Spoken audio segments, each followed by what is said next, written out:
Hey, welcome back to Rooftop Talks. I wanted to get into a little bit of my backstory of how I went vegan and how going vegan challenged a lot of my assumptions and what I learned from going vegan. So here it goes. I used to think like most people. I used to be very normal in that I went along with the herd with everything. I thought that eating animal products was normal, natural, necessary. And I thought it was nice as well. I thought it was a nice thing to do, barbecue on a Sunday. And I didn't think much about it at all. I ate what everyone else ate.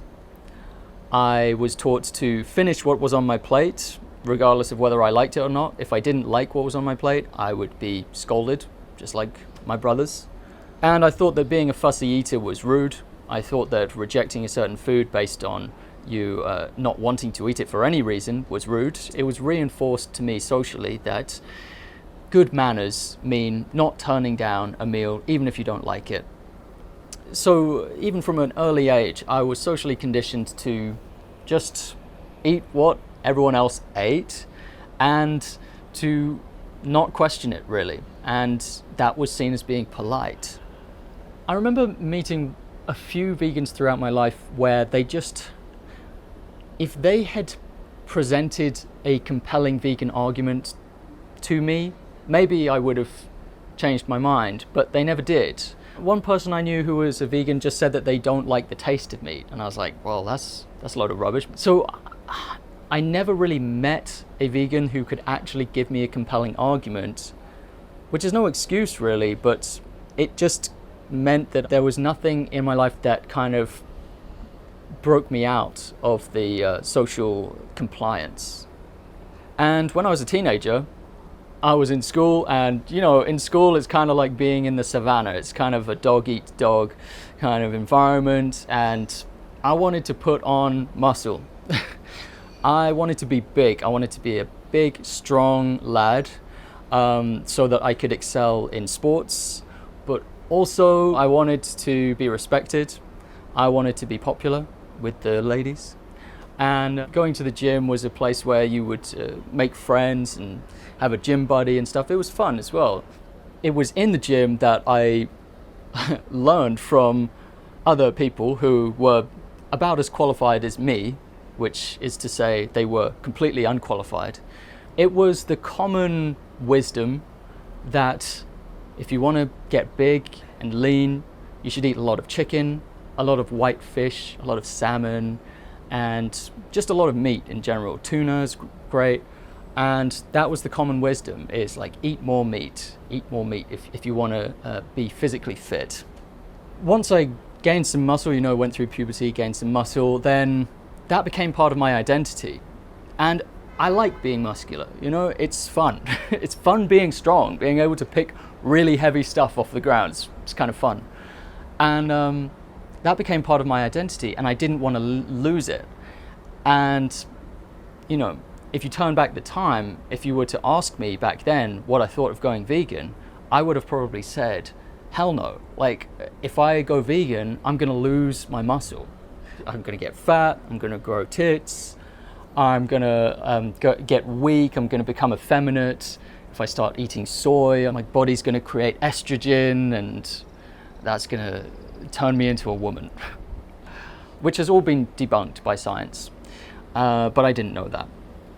I kind of went along with the health trends, but I've also always been a bit of a fiend when it comes to treats. Like, I love pastries, I like my desserts, I'm a chocoholic, and I love candy, and that's just how I am. My taste buds are wired for that. I just love sugar.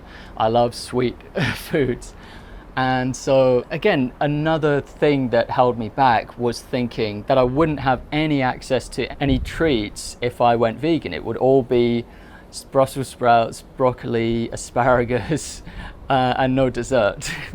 It goes to show kind of the this information barrier of like, you don't know what you haven't experienced. If you haven't experienced it, then you don't know all the different options that are out there. because all of these things I assumed back then have been proven to be not true. And they wouldn't have been true back then either. It's just that the vegan options that are available now have gotten even better than back then. Yeah, so for treats, me and my partner, we treat ourselves a lot. And one of the things about veganism that I didn't realize is that actually veganism kind of opens you up to a lot of new foods, because it changes your behavior. You have to find alternatives for things, and when you go looking for alternatives, you will find some really cool options that you probably never tried before. So for me, as someone who was never really into food, nowadays I kind of am, because I've rediscovered food. I've found some amazing foods that I never even knew existed before. And I have not enjoyed food at any point in my life as much as I have now. Who would have guessed? I never would have guessed that that would be the case. Like, that is crazy to me. I'm jumping around in the timeline a bit, but I remember when I was a teenager and I was with my family in London. We were about to catch a train, so we were kind of in a hurry. But there was this group, and they were holding up TVs, their TV screens. And they were wearing masks, and on the TV screen was the most horrifying footage I think I've ever seen in my life.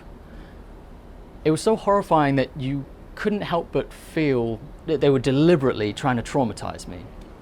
The footage showed a conveyor belt with these beautiful little baby chicks, and the conveyor belt was just moving along, and there were hundreds of these baby chicks, and you see the baby chicks move along and they fall off of this conveyor belt into like a meat grinder, and they were lucid, they were flapping their wings trying to escape, they're trying to run back up the conveyor belt, but they couldn't.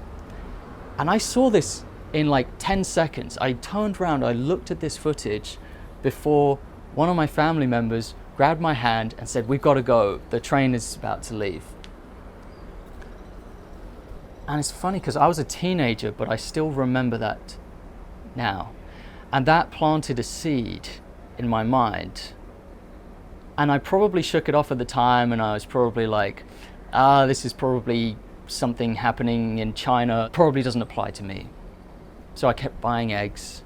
I kept going, same way. At college, one of my friends, I was shopping with him and he bought the expensive eggs and I bought the cheap eggs. And I was like, "Why'd you buy the expensive eggs? You could have saved money." And he was like, "I just feel bad for the chickens." And again, wasn't enough to move me off of my behavioral inertia, but it's another seed that was planted in my lifetime. These are moments in the timeline of my life, dating back a long way, where there were hints, but it wasn't enough to really shake me out of my sleep, you know? I was also perhaps a little bit aware of the social difficulties of being a vegan. I thought that maybe I would lose friends over being vegan, and I thought that maybe people wouldn't understand, or that it wasn't in line with my character already. And there were doubts about the vegans that I knew in my life. Were they going through a phase, or was this something serious to them? Now, of course, I know that being a vegan is socially kind of respected, especially with females, with women. I've noticed that it's a sign of being caring and compassionate and principled, caring about others, caring about animals, not being a bully. So I think actually it's kind of the opposite in a way. You might be rejected from certain people as a vegan, but you'll also be really deeply respected and admired by others. You can't choose who those people are, but for a lot of people, I think it's been a sign to them that I stand by my principles and that I'm not a pushover when it comes to that, and I'm trying to not be a hypocrite. I'm at least trying to not be a hypocrite. Now, after I graduated, I had a vegan friend back then, and he was making an art installation. It was like this big sculpture. And he didn't try to convert me to veganism or anything, but he asked me if I could help him with this sculpture.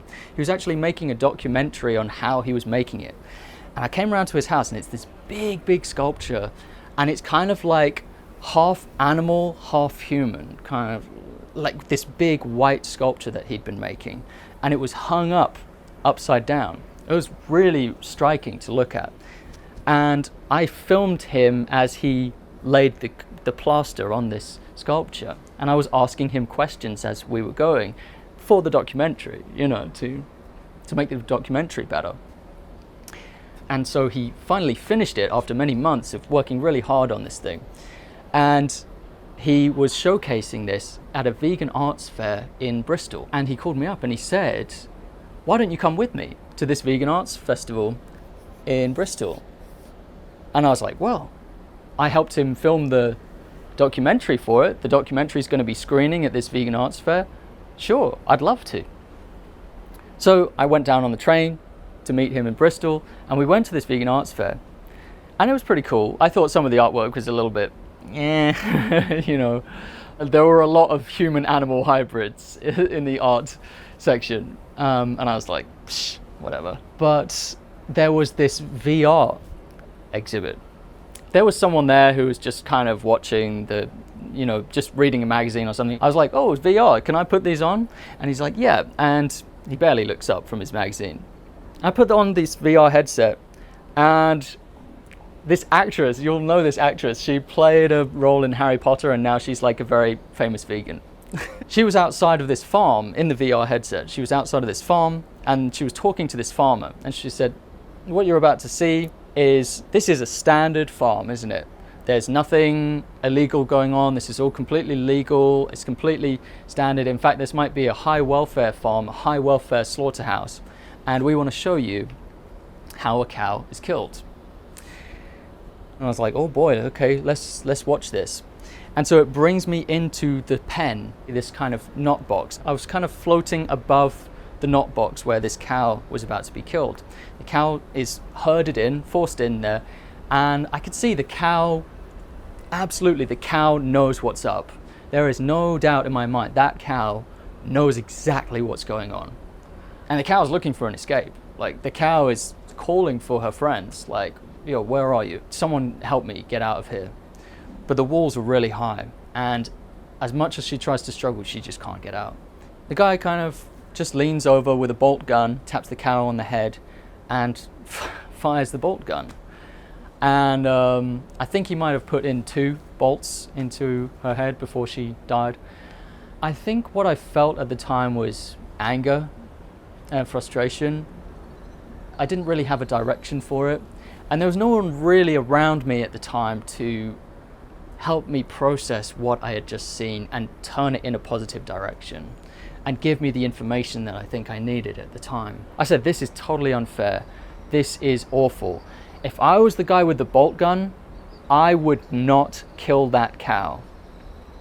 Later on, I would realize that that was the wrong way to process what I had seen. Slightly wrong, because I wasn't putting myself in the victim's point of view, and I didn't have the full information of that, because the next thing I said was, from this point on, I am going vegetarian. That is what I said. I said, I'm going vegetarian. I was angry, and I did a supermarket shop, and I went and I just filled up a trolley full of vegetarian things. Some of them were vegan, but some of them were also vegetarian. And so I kept on funding the exploitation of animals through dairy, through eggs, through milk. And it took me years to come around to the fact that dairy animals are also killed, of course, but also dairy animals are exploited in the most ruthless ways you can imagine. They're all exploited ruthlessly, and so I didn't realize at the time, I did not actually stop funding the exploitation, abuse, violations, and suffering that is caused by these purchasing decisions. I continued for many years. And finally, the thing that brought me to veganism was, I think I had heard someone say at some point something like, dairy animals are also killed. And it was ringing about in my head. And I was with my partner, and we were in the supermarket. It's when I'm relaxed and enjoying myself, my subconscious can come to the surface and say something. And I said out loud, I think I need to go vegan. And then I was like, oh, Oh no, I said it out loud. I said it out loud. It just came out of nowhere. I think I need to go vegan. I said it, and my partner was like, no, we can't. What about all the treats? What about the pastries? And I was like, sorry, I don't know why I said that. And then about 2 days later, it was getting really dark in the room. It's this very weird lighting.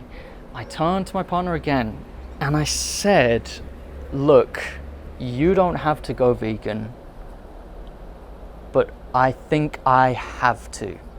I don't think I can do this to the cows anymore, and the chickens, and the pigs with the gelatine in all the candies, gelatine everywhere. I don't think I can do this to them. And this is after I'd watched a speech by Alex O'Connor. Ironically, he is not vegan anymore. But I had watched that speech and I was just nodding my head all the time. And I think I watched it twice. The first time I watched it, I was like, yeah, agreeing. But I was like, wait, he's a vegan and I'm a vegetarian. I'm still in the group that's abusing animals, exploiting them, paying for their exploitation. So yeah, I'm in the room with my partner and I said, look, you don't have to, but I have to. And then she just kind of changed and she was like, you know what? If you are brave enough to try it, I'm going to as well. I'm going to try it as well. So that's how me and my partner, we both went vegan at the same time.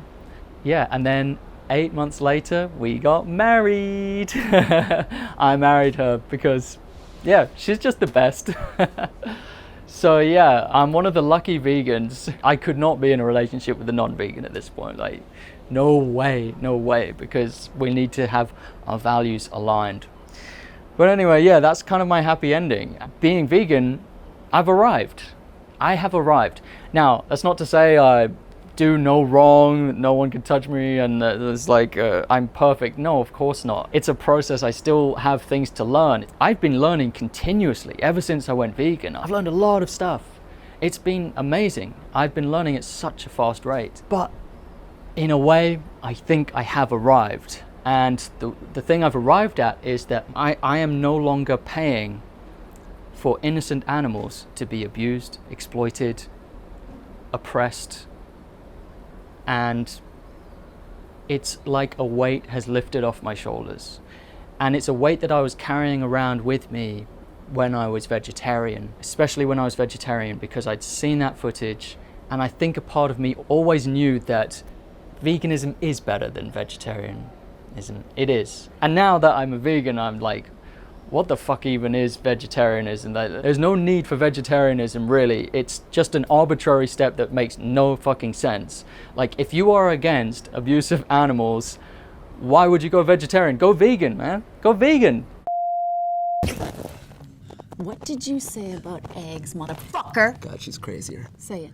Say it to our face. Whose face? Mine. Mine! His. Hers! Ours! You know what? Fine. Omelets are eggs. Omelets are eggs. It's a fact. Next you're gonna tell us chicken nuggets are made from real chickens instead of just being named after them? No. Chicken nuggets are made of chicken. They kill chicken, grind up the meat, and then shape it into nuggets. Come on, baby, go, go, go!